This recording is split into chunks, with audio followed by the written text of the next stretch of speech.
السلام علیکم ورحمۃ اللہ وبرکاتہ۔ آج ہم قرآن پاک کی دو عظیم صورتوں سورۃ الفلق اور سورۃ الناس کو دیکھیں گے، اس کا تعارف، اس کی فضیلت اور اس کی اہمیت کو جانیں گے انشاءاللہ۔ یہ بے مثال صورتیں ہیں اور یہ صورتیں ہر مسلمان کے لیے روزانہ زندگی کا اہم ترین حصہ ہیں۔ معوذتین کا مطلب کیا ہے؟ اس کا مطلب ہے کہ وہ صورتیں جن کے ذریعے اللہ تعالیٰ کی پناہ طلب کی جاتی ہے۔ سورۃ الفلق میں بیرونی شرور سے اللہ کی پناہ مانگی گئی ہے، جیسے رات کی تاریکی، جادو، حسد اور دیگر برائیاں، اور سورہ الناس میں اندرونی اور روحانی شر سے پناہ مانگی گئی ہے، اور خاص طور پر شیطان کے وسوسوں سے۔ اس کی فضیلت میں رسول اللہ صلی اللہ علیہ وسلم کی کچھ احادیث ہیں۔ رسول اللہ صلی اللہ علیہ وسلم نے فرمایا، اے عقبہ بن عامر، میں تمہیں ایسی صورتیں نہ سکھاؤں جو نہ تورات میں، نہ انجیل میں اور نہ اس جیسے فرقان میں ہیں۔ تم پر ایک رات بھی ایسی نہ آئے کہ تم ان کو نہ پڑھو، اور وہ ہیں معوذتین، یعنی سورۃ الفلق اور سورہ الناس۔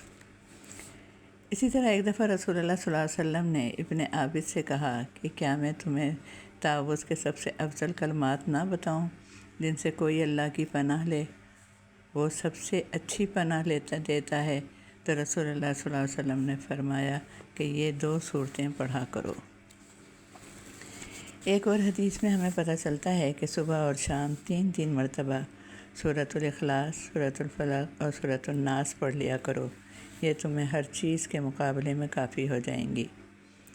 ہم دیکھتے ہیں کہ رسول اللہ صلی اللہ علیہ وسلم کا معمول تھا کہ آپ روزانہ صبح 3 مرتبہ پڑھتے تھے، شام کو 3 مرتبہ پڑھتے تھے، اور ہاتھوں پر دم کرتے اور پورے جسم پر پھیرتے تھے۔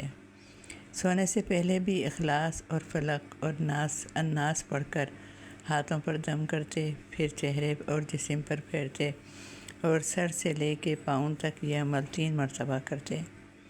ہر فرض نماز کے بعد اگر ایک مرتبہ تینوں کل پڑھ لیے جائیں اور اپنے سینے پر دم کریں تو کبھی بھی جادو کا اثر نہیں ہوگا، اور بیماریوں سے بھی حفاظت کرنے والی بنیں گی یہ صورتیں۔ پھر جن و انس کی نظر بد سے کفایت کرنے والی ہیں۔ یہ صورت ہمیں پیغام دیتی ہے کہ انسان کی حقیقی حفاظت صرف اور صرف اللہ تعالیٰ کے ہاتھ میں ہے۔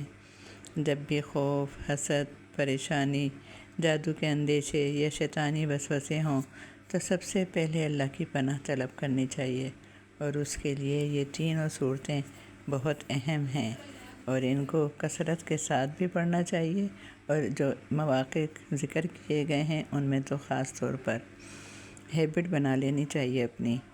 ہر اچھی بات پھیلانا نیکی ہے، بہترین صدقہ جاریہ ہے۔ اگر آپ کو بات پسند آئی ہے، رسول اللہ صلی اللہ علیہ وسلم کی اور قرآن کی یہ باتیں پسند آئیں تو اسے آگے شیئر بھی کریں اور چینل کو سبسکرائب بھی کریں۔